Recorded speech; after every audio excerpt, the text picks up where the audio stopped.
lot more than we think we know.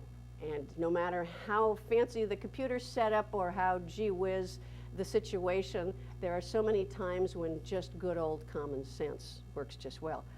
Particularly in my business, I mean, I will frequently fly with somebody who's relatively new or hotshot. You know, they came out of some big aviation academy and they know it all. And every now and then, I'll make some suggestion. They'll kind of look at me like, well, that's not in the book. That's not the way we do it. And I'll say, I got this really cool letter about 5 years ago from the company. It said, we hire you to use your brain.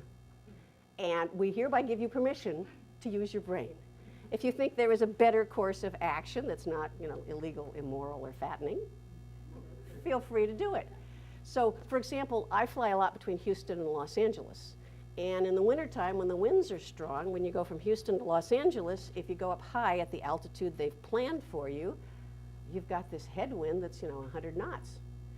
And so I've actually sat there in the cockpit, and as we climbed up to that altitude, I would write down 28,000, 29,000, 30,000. I'd write all the altitudes down, and as we passed through them, we can see what the wind is.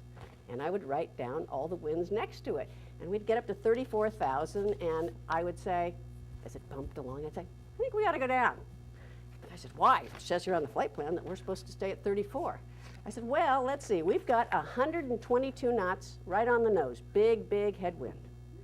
And down here at 28, there's only 52 knots.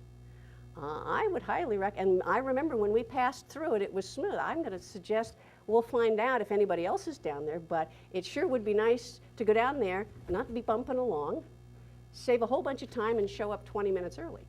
So I can end up looking like, a great savior because the computer tells us, gee, this is cool. You're going to get there 20 minutes before you're supposed to. You're going to save 2,000 pounds of gas, and people will be happy because they aren't going bump, bump, bump.